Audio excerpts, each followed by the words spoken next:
Il y a beaucoup de joie dans nos cœurs ce matin d'être à nouveau avec vous.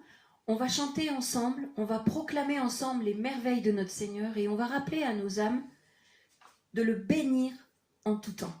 Mon âme ce matin, bénis l'Éternel. Unissons nos voix et chantons. Mon âme, célèbre ton roi ce matin. Mon âme, élève-toi. Mon âme, réjouis-toi. Alléluia. Oh, béni, béni, béni, béni, béni, béni, nos cœurs au roi. Unissons nos voix. Béni, béni, béni, béni, béni, béni, nos cœurs au roi. Rassemblés devant toi, à l'écoute, Seigneur, de ta voix, disposés à recevoir ce matin plus de toi, plus de toi. Béni, béni, béni, béni, béni, béni, nos cœurs au roi. Béni, béni, alléluia, béni, béni, béni, béni, nos cœurs au roi. Rassemblés, même séparés, rassemblés devant toi, à l'écoute de ta voix, disposés à recevoir plus de toi, Maître, plus de toi. Je suis heureux car Jésus m'a sauvé, dans son amour il m'a tout pardonné. Voilà pourquoi je me mets à chanter. Je suis heureuse car Jésus m'a sauvé. Jeunes et vieux chantons. Je suis heureuse car Jésus m'a sauvé. Dans son amour il m'a tout pardonné. Voilà pourquoi je me mets à chanter. Je suis heureuse car Jésus m'a sauvé. On vous écoute. Je suis heureuse car Jésus m'a sauvé. Dans son amour, il m'a tout pardonné. Voilà pourquoi je me mets à chanter. Je suis heureux car Jésus m'a sauvé. Chantons ensemble. Je suis heureux car Jésus m'a sauvé. Dans son amour, il m'a tout pardonné. Voilà pourquoi je me mets à chanter. Je suis heureuse car Jésus m'a sauvé. Proclame mon âme. Béni, béni, béni, béni, béni, béni, nos cœurs au roi. Béni l'Éternel, béni, béni, mon âme. Béni, béni, toi mon âme. Béni, béni, nos cœurs au roi. Béni, béni, béni, béni, béni l'Éternel, mon âme. Béni, béni, lève-toi, mon âme. Béni, béni, lève ton roi, mon âme. Béni, béni, quand c'est facile ou difficile, mon âme. Célèbre ton roi, mon âme. Bénis l'Éternel, mon âme, ce matin. Élève-toi, mon âme, et chante. Béni, béni, béni, béni, béni, béni, nos cœurs au roi. Alléluia, alléluia. Béni, béni, béni, béni, béni, béni, nos cœurs au roi. Béni, béni, béni, béni, béni, béni, béni, béni, béni, béni, béni, béni, béni, béni. Shora ba ba ba ba ba ba ba yashon. Alléluia. Amen, amen. Seigneur, c'est bon de te louer, de nous approcher de toi par nos chants ce matin. Alléluia. Alléluia. Dans la gloire de ton ciel, tu es venu sur terre, Fils aimé du Dieu éternel,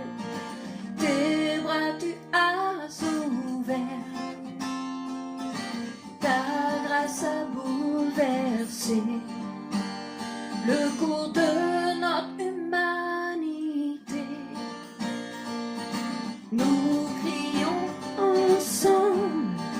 Victoire, Christ est la lumière du monde, que sa gloire recouvre la terre, puissance infinie qui libère, son nom est saint, il est saint, il est saint.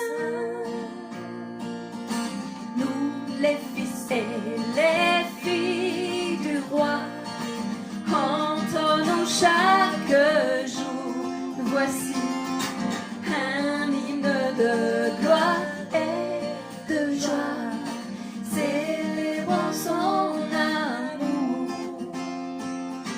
Les nations de la terre s'inclineront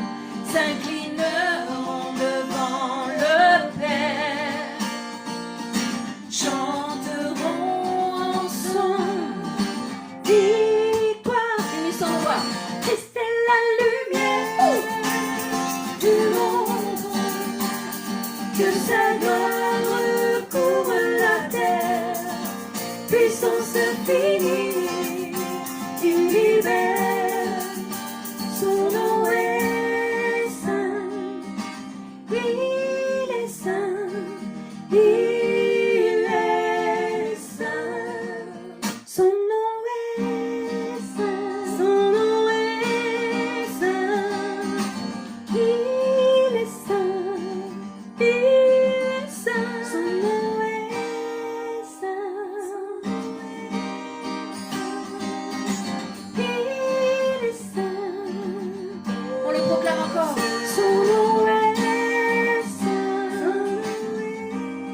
Alléluia. Il est saint. Il est saint. Il est. Christ est la lumière. Christ est la lumière du monde, que sa gloire recouvre la terre, puissance infinie qui libère, son nom est saint, il est saint, il est. Christ est la lumière, Christ est la lumière du monde, que sa gloire recouvre la terre, puissance infinie qui libère, son nom est saint, il est saint, il est saint, son nom est saint, il est saint, Christ est saint, on le proclame, son nom est saint, il est saint, il est saint, Christ est saint, Christ est saint, nous le reconnaissons bien. Christ est saint, il est revêtu de majesté. Christ est saint, il est couronné de gloire. Christ est saint. Seigneur, tu es très digne de louange, très digne d'adoration, et nos âmes le reconnaissent bien. Alléluia. Seigneur, tu es saint. Sois le maître en nous. Alléluia. Alléluia.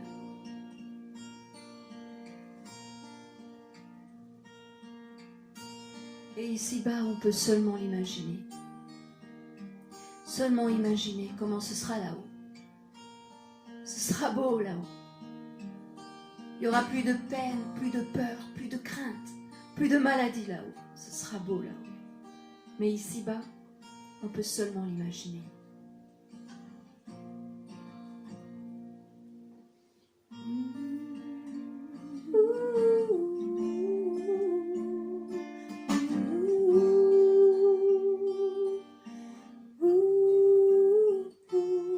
Chante encore, Sarah.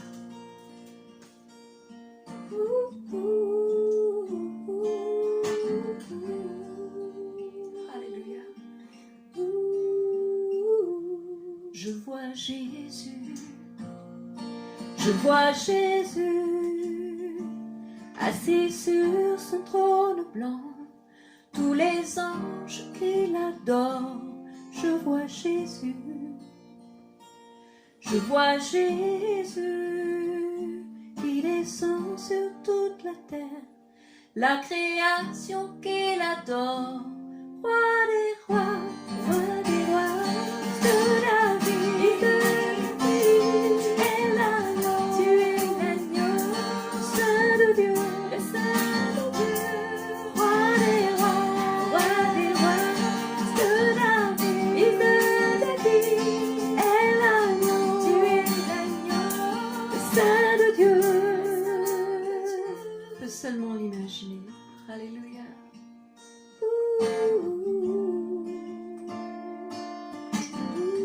Seulement l'imaginer. Je vois Jésus, je vois Jésus, je vois Jésus, je vois Jésus, qui resplendit de lumière, les rachetés qui l'adorent.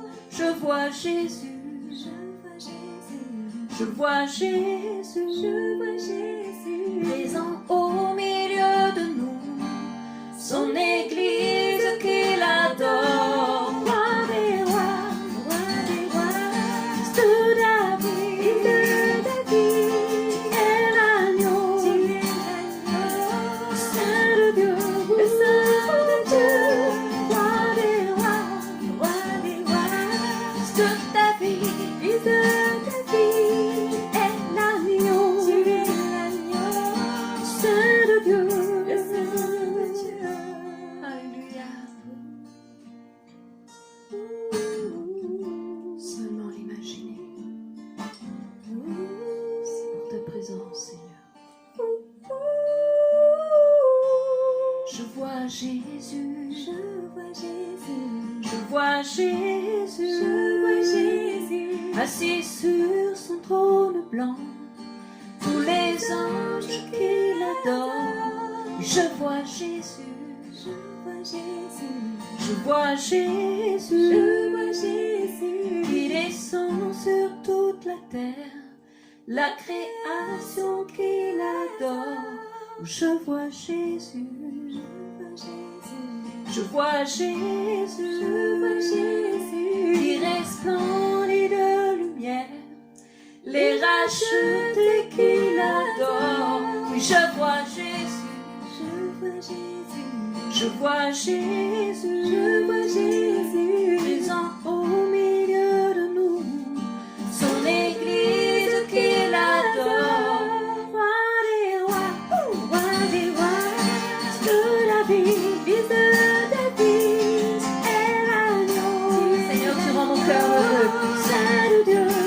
Chantons ensemble, chantons ce matin. Roi des rois, de la vie, de David, et l'agneau, Saint de Dieu, le Saint de Dieu.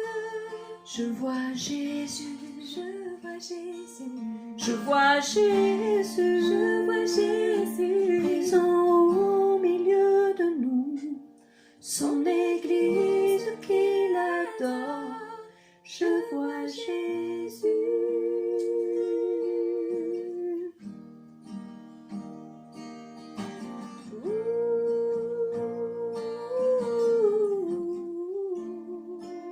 Alléluia. Alléluia.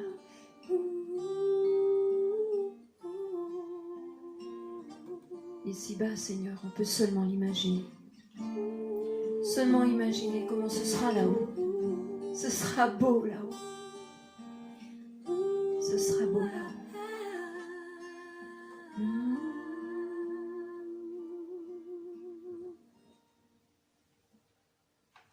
Et ce matin avec Sarah, ce qu'on a envie de chanter, toutes les deux.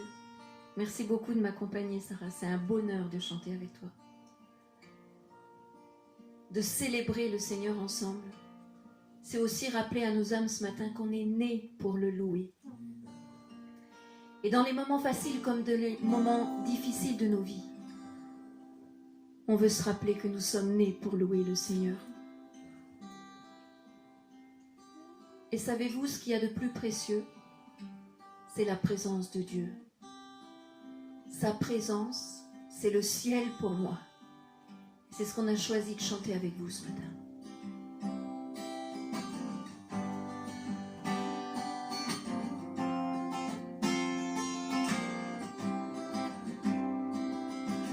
Qui sur terre est comme toi, Seigneur, à mon beauté infinie valeur. Ici rien ne peut me satisfaire, non. Jésus, ton amour me désaltère. Ta présence, c'est le ciel pour moi. Alléluia. Ta présence, c'est le ciel pour moi.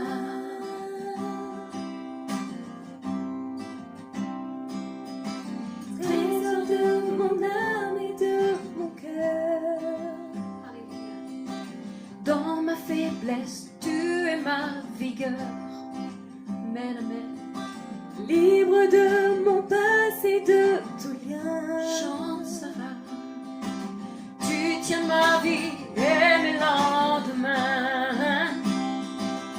Ta présence, c'est le ciel pour moi. Chantez, chantez. Ta présence, c'est le ciel pour moi. J'ai envie de chanter encore ce matin ta présence. Ta présence, c'est le ciel pour moi. Présence, présence, mais ta présence, c'est le ciel pour moi. On va chanter le nom de Jésus. Oh Jésus, oh Jésus, ta présence c'est le ciel pour moi. Oh Jésus, oh Jésus, alléluia. Ta présence c'est le ciel pour moi. Je marcherai fidèle dans ta grâce. Quelle espérance. Un jour je te verrai face à face. Ici rien ne peut me satisfaire. Non, non. Jésus, ton amour me désaltère. Non, rien. Ici rien ne peut me satisfaire. Ton amour, ton amour. Jésus, ton amour me désaltère. Non, rien. Ici rien ne peut me satisfaire. Non, non, non, non. Jésus, ton amour me désaltère. Chantons, chantons. Ici rien ne peut me satisfaire. Ton amour. Jésus, ton amour me désaltère. J'aime ta présence. Ta présence, c'est le ciel pour moi. Illumine les yeux de nos cœurs ce matin. Ta présence, c'est le ciel pour moi. Ta présence, ta présence, c'est le ciel pour moi.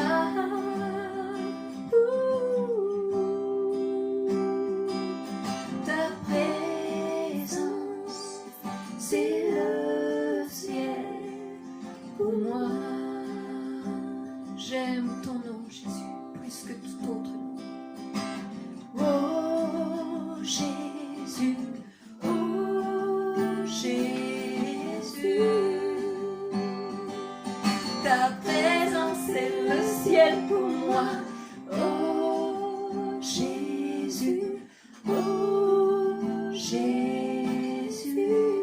ce matin.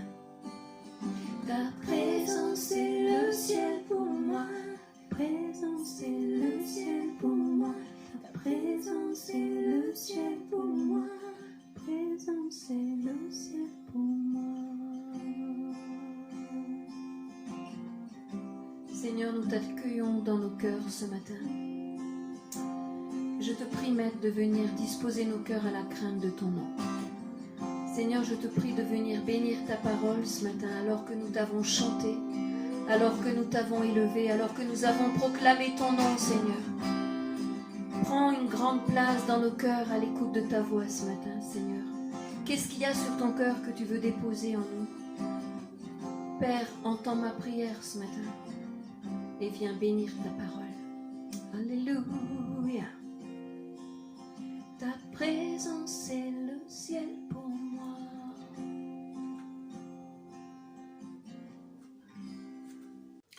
Bonjour à chacune, à chacun, bienvenue chez vous, puisqu'encore une fois, c'est l'Église qui vient chez vous et plus nous qui venons à l'Église. Donc, bienvenue chez vous de la part de l'Église de Limoges. J'aimerais ce matin, et je remercie Sarah et Marie pour ce temps de célébration, ce temps de louange, j'aimerais vous parler de la Bible. La Bible, parole de Dieu pour ma vie. Le psalmiste dans le psaume 119, au verset 162, pouvait dire ceci: « Je me réjouis de ta parole comme celui qui trouve un grand butin. » Voilà quelqu'un qui exprime tout son amour, son intérêt, sa soif par rapport à la parole de Dieu qui est contenue par la Bible, dans la Bible. Et j'aimerais vous en parler. La Bible, c'est le livre le plus vendu dans le monde. À peu près, on estime à 4 milliards d'exemplaires. La Bible, traduite en 2454 langues, fut le premier livre à sortir de l'imprimerie de Gutenberg vers 1450. On a constaté ces derniers jours, avec le confinement et l'arrivée du Covid-19, on a constaté une augmentation de 40% dans le monde d'achat de Bibles. Ce qui signifie que dans ces temps de crise, beaucoup cherchent, beaucoup se posent des questions et se tournent donc vers la Bible qui reste une référence. Et la question que j'aimerais que nous puissions nous poser ce matin, c'est « Mais pourquoi ?» Jésus dira « Ta parole est la vérité ».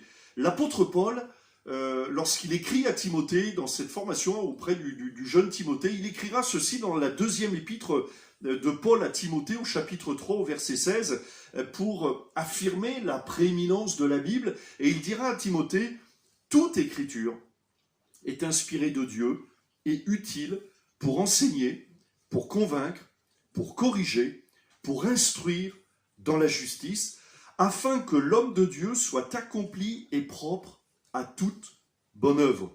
Je t'en conjure devant Dieu et devant Jésus-Christ, qui doit juger les vivants et les morts, et au nom de son apparition et de son royaume, prêche la parole, insiste en toute occasion, favorable ou non, reprend, censure, exhorte, avec toute douceur et en instruisant, car il viendra un temps où les hommes ne supporteront pas la saine doctrine, mais ayant la démangeaison d'entendre des choses agréables, ils se donneront une foule de docteurs selon leurs propres désirs, détourneront l'oreille de la vérité et se tourneront vers les fables. Amen.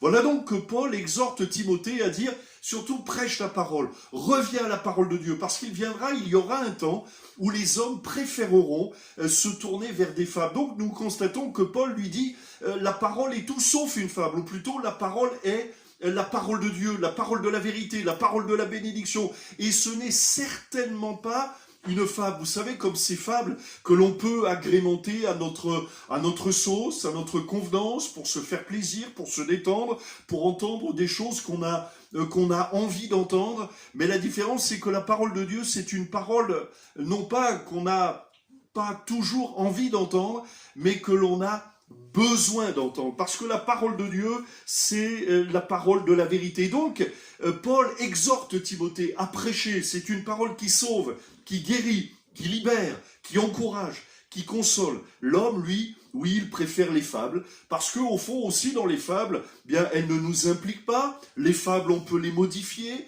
les sculpter à notre convenance, leur faire dire tout ce que l'on veut qu'elles disent. Et bien sûr, la parole de Dieu, on ne peut pas lui faire dire ce qu'elle ne dit pas, parce que la parole de Dieu, comme son nom l'indique, c'est Dieu qui parle à nos cœurs, et on ne peut pas faire dire à Dieu ce qu'il ne veut pas que nous dire. Dieu a des choses à nous dire, et Dieu, lui, nous a envoyé sa parole, nous a laissé cette parole précieuse. D'ailleurs, l'apôtre Pierre ne s'y trompera pas dans un moment de crise où Jésus un petit peu testera l'amour de ses disciples. Et Pierre, à un moment donné, dira à Jésus, mais à qui d'autre irions-nous sinon qu'à toi? Toi, tu as les paroles de la vie éternelle. Et l'apôtre Pierre, tout homme, tout être humain avec ses faiblesses qu'il était, avait compris que la parole de Dieu est une parole dont il a besoin, pas toujours agréable à entendre, parce que la parole de Dieu c'est un miroir, ce miroir qui nous dit par exemple que tous les hommes sont pécheurs, c'est pas agréable à entendre, c'est pas agréable à entendre non plus que à cause du péché, le salaire du péché c'est la mort, c'est pas agréable à d'entendre parler de l'enfer, on préférerait entendre parler du ciel sans enfer, on préférerait entendre parler de rétribution sans condamnation, ou plutôt d'un jugement, oui mais d'un jugement avec une exonération. Mais là, la Bible nous dit, le salaire du péché, c'est la mort. Mais le don gratuit, c'est la vie éternelle au travers de Jésus. Alors la parole de Dieu, ce n'est pas une fable. Mais qu'est-ce qui nous prouve que la Bible est véritablement la parole de Dieu? Alors on va voir quelques éléments qui démontrent la véracité de la parole de Dieu. D'abord, des preuves scientifiques. Prenez, par exemple, le livre de la Genèse qui nous décrit la création du monde, de la formation des océans, de la flore, de la faune. Eh bien, les scientifiques nous disent que le récit du livre de la Genèse est parfaitement cohérent dans l'ordre de la création. Et au moment où la Genèse a été écrite, c'était impossible. On n'avait pas les connaissances qu'on a aujourd'hui. Et donc, la science s'accorde à dire, oui, le récit de la création est viable, est cohérent. Prenez Liebig, l'auteur de la chimie appliquée, a dit « Celui qui s'efforce de lire les pensées de Dieu dans le livre de la nature peut seul connaître sa grandeur et sa sagesse infinie. » Thomas Edison a pu dire « J'admire tous les ingénieurs, mais surtout le plus grand d'entre eux, Dieu. » Donc les scientifiques s'accordent à reconnaître que oui, on ne peut pas dire que la Bible est une fable, même scientifiquement. Dans le livre de Job, par exemple, au chapitre 26, verset 7, Job écrira « Il suspend la terre sur le néant ». Le prophète Ésaïe, au chapitre 40, verset 22, nous dira « C'est lui qui est assis au-dessus du cercle de la terre ». Au moment où Ésaïe écrit ce texte, on croyait que la terre était plate. C'est Pythagore, 300 ans plus tard, qui démontrera que la Terre est une sphère, et des milliers d'années plus tard avec Newton, qui démontrera que la Terre est suspendue dans le vide. Donc vous voyez, la Bible confirme, ou plutôt la science confirme ce que la Bible dit, et plus on avance, plus les progrès de la science avancent, et plus la science ne fait que confirmer ce que la Bible avait dit. Il y a des preuves aussi historiques, archéologiques. Les historiens, les archéologues ont par exemple confirmé l'existence du roi David, qui a été nié pendant des centaines d'années. On niait l'existence du roi David. Or, les archéologues, les historiens ont démontré, ont prouvé, ont eu des preuves de l'existence, de la réalité de ce grand roi d'Israël. On a démontré l'existence de Goliath. Et puis, bon, je n'ai pas le temps ce matin de tout exposer, mais combien de lieux, de villes, de villages, de personnages bibliques ont été démontrés, éprouvés. Avec mon épouse, il y a quelques années de ça, on a eu l'occasion, la chance de pouvoir aller sur la terre d'Israël, et nous avons vu de nos propres yeux une stèle, une pierre qui prouve l'existence, par exemple, de Ponce Pilate. Voilà un personnage biblique démontré historiquement, archéologiquement. Et puis, qu'est-ce qui nous démontre que la Bible est vraie?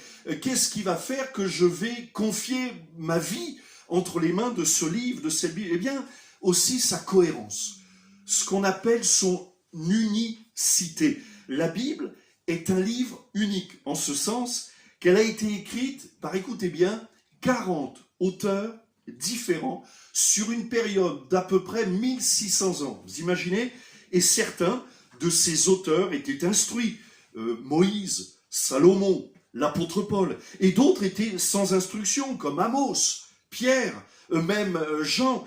Parmi eux se trouvaient des riches et des pauvres. Il y avait des bergers, des rois, des prêtres, des prophètes, des chroniqueurs, des laboureurs, un douanier, un médecin, des pêcheurs, un faiseur de tentes.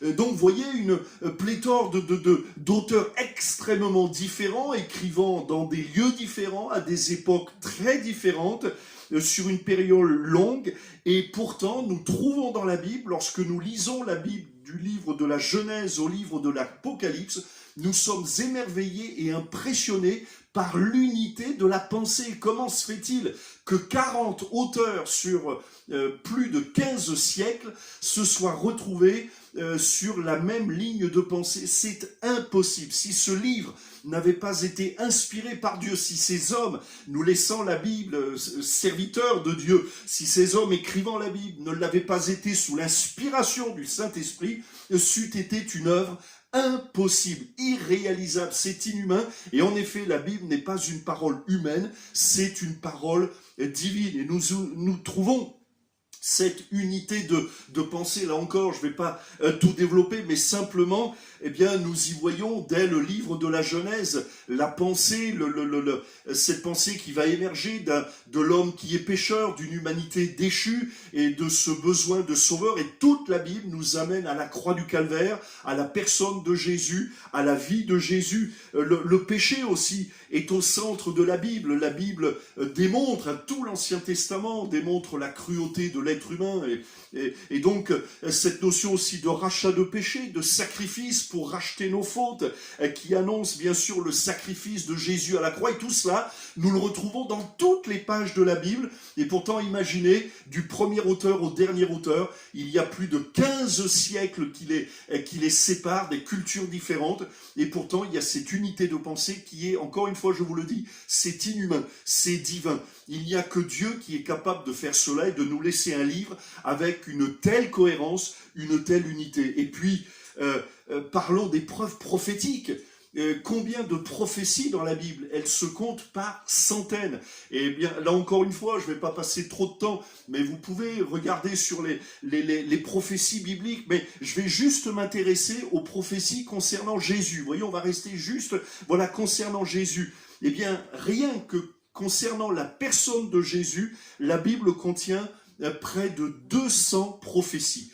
200 prophéties relatives à sa vie, à sa mort, à sa résurrection, à son ascension. Par exemple, les prophéties nous annonçaient des centaines d'années avant la naissance de Jésus qu'il naîtrait d'une vierge. Qu'il naîtrait d'une vierge à Bethléem, qu'il serait un descendant d'Abraham, de la tribu de Juda, de la famille d'Isaïe, de la maison de David, et puis on a des éléments très précis, qu'il serait, c'est écrit dans la Bible, dans l'Ancien Testament, qu'il serait trahi par un ami, qu'il serait vendu pour 30 pièces d'argent, qu'il serait accusé par de faux témoins. La Bible annonce, alors que la crucifixion n'existait pas au moment où le psaume 22 a été écrit, nous décrit la crucifixion qui n'existait pas, qu'il aurait les mains et les pieds percés. La Bible va même nous donner, les prophéties sont extrêmement détaillées, nous annonce par exemple que ses vêtements seraient partagés. Qui aurait pu l'imaginer? Et puis surtout, la résurrection de Jésus a été annoncée. Jésus lui-même annoncera sa propre résurrection. Avouez qu'annoncer sa mort, c'est relativement facile pour chacun d'entre nous. Mais annoncer sa résurrection, dire je mourrai, mais dire surtout je ressusciterai 3 jours après, bien voyez, qu'est-ce qui nous démontre que la Bible est la parole de Dieu? Eh bien, toutes ces preuves scientifiques, historiques, archéologiques, cette unicité de pensée, cette unité de pensée, cette cohérence, et puis ces preuves prophétiques qui nous disent, mais oui, c'est pas un homme qui nous parle, mais c'est Dieu qui nous parle. Imaginez Ésaïe qui donnait 800 ans avant la naissance de Jésus des détails très pratiques, concrets sur la naissance de ce sauveur qui viendrait 800 ans après. C'est comme si au XIIIe siècle, on avait annoncé la venue du général de Gaulle au XXe siècle. Vous voyez, c'est comme si quelqu'un en 1200 et quelques avait écrit, eh bien voilà, il viendra ce Français exilé en Angleterre reviendra sur la terre de France, enfin, etc., etc. Eh bien, c'est de la même nature. Voilà que les prophéties annoncent Jésus. Et puis, la parole de Dieu, c'est une parole pour ma vie. Pourquoi la parole, la Bible, est la parole de Dieu? Parce qu'elle contient une parole pour ma vie. Et la dernière démonstration que j'aimerais laisser sur votre cœur, c'est celle-ci. Peut-être vous vous dites, oui, mais moi, les preuves scientifiques, historiques, prophétiques, archéologiques, etc., ça peut plus ou moins nous concerner. Et je comprends. Mais il y a une autre preuve qui est, et là je vous mets au défi, c'est cette singularité qu'a la Bible. Voyez-vous, je suis un grand lecteur. Moi, je lis beaucoup de livres. Je lis des livres pour m'informer, pour me distraire, pour m'instruire, pour me détendre. Mais un seul livre est capable de me réconforter, de me consoler, de m'exhorter, de me reprendre, de me faire du bien, de me recadrer. C'est la parole de Dieu. Bien sûr, l'explication que j'ai, c'est que cette parole n'est pas une parole humaine. Voyez-vous, quand on lit un livre, il y a une différence entre la page écrite et puis ce que je vis. Mais je vous mets au défi d'ouvrir la Bible. Procurez-vous une Bible. Vous pouvez même, dans ces temps de confinement, commander des Bibles. Vous pouvez même vous adresser à notre église, à des Limoges, et nous nous ferons un plaisir de vous offrir une Bible. Parce que nous croyons véritablement que la Bible est la parole de Dieu. Et au-delà de toutes ces démonstrations que j'ai essayé de manifester dans cette matinée, c'est surtout une preuve intérieure. Je vous mets au défi de lire la Bible. Et vous verrez, en ouvrant la Bible, ouvrez aussi votre cœur, en ouvrant la Bible, que ce livre n'est pas un livre comme les autres. Les textes les plus récents, imaginez, ont plus de 2000 ans. Et pourtant, quand on lit la Bible encore aujourd'hui, on a l'impression que le texte vient d'être écrit pour nous. Il m'arrive des moments dans ma propre vie personnelle où quand j'ouvre la Bible régulièrement, il m'arrive des moments où, vous savez, on fait cette expérience, et tous les croyants ont fait et font cette expérience. Tous les chrétiens dans le monde entier, quand ils ouvrent la Bible, il y a des moments où on a le sentiment que le texte, il sort du livre. Et que c'est plus un livre qu'on lit, mais c'est Dieu qui nous parle. Je vous mets au défi. Lisez la Bible. Lisez la Bible parce qu'elle me parle de mon état de pécheur. Elle est capable de me rassurer, de me consoler, mais elle me parle aussi de mon état de pécheur. Elle est un miroir. Elle est la vérité. Elle me parle du péché, de mon péché, de la vie après la mort. Elle me parle du ciel. Elle me parle de l'enfer. Mais la Bible aussi me parle d'un sauveur merveilleux. Elle me parle de ce sauveur merveilleux qui est Jésus, qui est venu mourir à la croix du Calvaire il y a 2000 ans sur le mont Golgotha. Encore un élément, remarquez-le. Vous savez, quand on lit des fables, ça commence toujours par « il était une fois ». Et les historiens, d'ailleurs je suis bien placé parce qu'une de mes filles est prof d'histoire géo. Eh bien, elle pourrait le confirmer. Mais dans toutes ces histoires, dans ces fables, il n'y a aucun repère ni temporel, ni géographique. Il était une fois, on ne sait pas quand, on ne sait pas où, dans un pays éloigné. Ça, bien sûr, c'est ce que moi, c'est pas ma spécialité, mais c'est ce que les écrivains utilisent comme procédé pour placer une histoire et y placer des ingrédients pour nous distraire. Mais la Bible, remarquez la Bible, il y a beaucoup de repères temporels et géographiques. Et la Bible nous dit que Jésus est venu mourir à la croix du Calvaire, sur le mont Golgotha, dans les faubourgs, j'allais dire, de Jérusalem, en Israël, il y a précisément 2000 ans, afin de nous accorder le pardon de tous nos péchés. La Bible ne commence pas avec « il était une fois », mais la Bible commence avec des faits précis. Lisez la Bible. La Bible est la parole de Dieu. Et puis la Bible nous parle bien sûr de ce Sauveur Jésus, qui est mort il y a 2000 ans à la croix du Calvaire, qui est ressuscité le 3e jour. Vous voyez la précision biblique? La Bible me parle de la foi qui sauve. La Bible me parle de la prière qui ouvre la porte du miracle. Et puis je termine. La parole de Dieu, c'est, si vous ouvrez votre cœur, si vous la lisez, c'est le miracle pour votre vie. Elle est utile, elle est nécessaire, elle est vitale. La Bible, utile, nécessaire, vitale. Écoutez bien ceci. pour enseigner, pour convaincre, pour corriger, pour instruire. La Bible, c'est ce que nous pourrions appeler le pain d'effort. On a besoin de manger tous les jours, bien on a besoin de manger de la Bible tous les jours. Elle est un miroir qui vous dira exactement qui vous êtes, où vous en êtes. Ce n'est pas un miroir déformant, c'est la vérité. Elle est aussi une lampe à nos pieds pour nous aider à nous repérer. Elle est aussi une lumière sur notre sentier pour nous aider aussi à aller dans la bonne direction. La parole de Dieu, la Bible le dit, elle est droite, elle est éprouvée, elle est pure, elle est vivante, elle subsiste éternellement. La Bible déclare, le ciel et la terre disparaîtront, mais il n'y a pas un iota de la parole de Dieu qui disparaîtra. La parole de Dieu, elle est éternelle. C'est-à-dire que les promesses qui sont écrites pour nous, pour celles et ceux qui se confient en Jésus, elles sont éternelles. Voulez-vous que votre vie change? Voulez-vous être consolé, fortifié, rassuré? Tournez-vous vers Jésus. Tournez-vous vers Dieu. Ouvrez la parole de Dieu. Plongez-y votre regard. Commandez sur des sites. Vous trouverez, non seulement bien sûr à l'église, mais sur des sites, enfin je ne veux pas faire de publicité, mais vous trouverez facilement des Bibles. Et puis je termine. La Bible, elle nous invite aussi à nous repentir de tous nos péchés et de nous tourner vers le Sauveur afin que nous soyons sauvés. Lisez la Bible. Tournez-vous vers Dieu. Tournez-vous vers Jésus.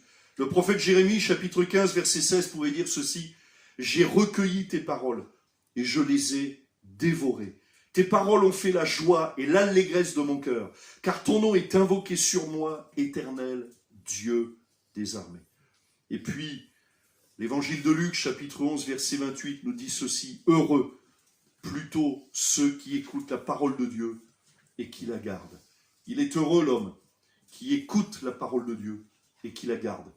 Et vous êtes heureux ce matin si vous entendez, si vous écoutez et si vous placez votre cœur dans le Seigneur Tout-Puissant et si vous tournez votre cœur vers la parole de Dieu. Que Dieu vous bénisse. J'aimerais terminer par la prière simplement. On va fermer nos yeux, incliner nos têtes si vous le permettez. Seigneur, nous bénissons ton nom parce que véritablement ta parole est la vérité. Et je te prie d'étendre ta main sur toutes ces personnes qui ont entendu, qui ont écouté. Et je te prie, Seigneur, afin que ta parole, avec ton esprit, agisse dans les cœurs, qu'elle produise des délivrances, qu'elle produise la foi, qu'elle suscite, qu'elle produise la guérison, qu'elle produise le salut. Seigneur, je te prie d'étendre ta main sur le malade, sur l'angoissé, sur le perdu. Je te prie, Seigneur, d'étendre ta main sur ton enfant qui est fatigué, malade, découragé, celui qui vit mal la solitude. Je te prie, Seigneur, de le consoler. Seigneur, à qui d'autre irions-nous qu'à toi? Toi, tu as les paroles de la vie éternelle. Étends ta main, Seigneur, dans le beau nom de Jésus. Amen. Amen. Je vous donne rendez-vous mardi soir. Sachez que nous avons des rendez-vous tous les mardis à 20h et tous les dimanches à 10h sur notre site, le site de l'église ADD Limoges, Source de Vie. Et mardi soir, ce sera le pasteur Pierre Drevon qui partagera avec nous la parole de Dieu. Et on termine, je crois, avec une chanson de Marie. Soyez bénis. Un très grand merci au pasteur Bruno pour le rappel de l'importance de la parole de Dieu pour nos vies. Dans ce temps de confinement, combien nous avons besoin de revenir à l'essentiel et à la source, à la parole de Dieu. Avant de nous séparer, j'aimerais vous faire quelques annonces. Vous rappeler dès à présent notre prochain rendez-vous, mardi soir à 20h sur notre chaîne YouTube Église Source de Vie Limoges. Et puis, vous rappelez aussi que Pasteur Bruno enregistre quotidiennement une courte vidéo intitulée « Ma vie en confinement ». Vous pouvez, si vous le souhaitez, suivre ces vidéos. Vous pouvez aussi continuer à regarder les différentes ressources que nous mettons sur la page Facebook de l'Église afin de vous fortifier, afin que vous soyez bénis. Je vous rappelle aussi que je vous adresse quotidiennement une épître, l'épître aux Limogeaux. J'espère que celle-ci vous fait du bien, vous encourage, vous fortifie. Enfin, j'aimerais vous rappeler que nous avons chaque jour des factures qui arrivent. En dépit du confinement, elles continuent d'arriver à l'église et nous devons les honorer et les payer. Si vous souhaitez nous soutenir, vous pouvez le faire soit par voie postale en adressant un don à l'adresse suivante, 59 rue Nicolas Appert, 87 280 Limoges. Et puis, pour vous qui êtes membres de l'Église et qui souhaitez soutenir l'œuvre de Dieu localement par votre dîme, vous pouvez le faire également par voie postale ou alors sur le site www.addlimoges.com. Vous avez dans la barre du haut, la barre d'accueil, un bouton dons et offrandes où vous pouvez faire un virement ou un don direct.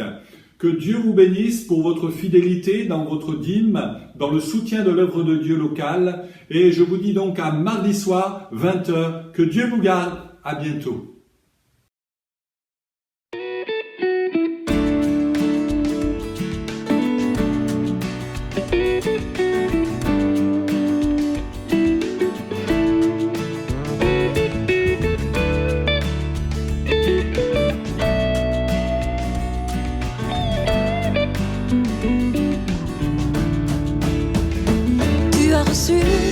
Une vision claire et précise, mais le chemin te paraît si difficile.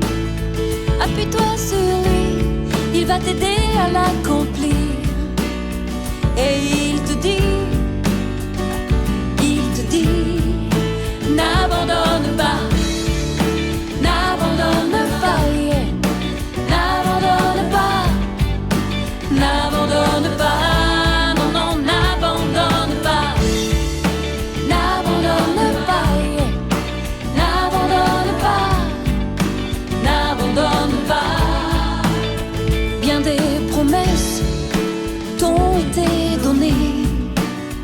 Dans sa parole, tu les as trouvés.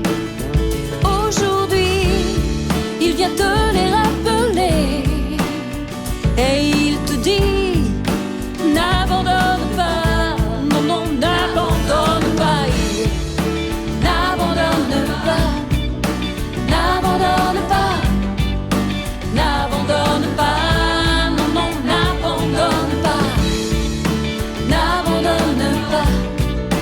n'abandonne pas, n'abandonne pas.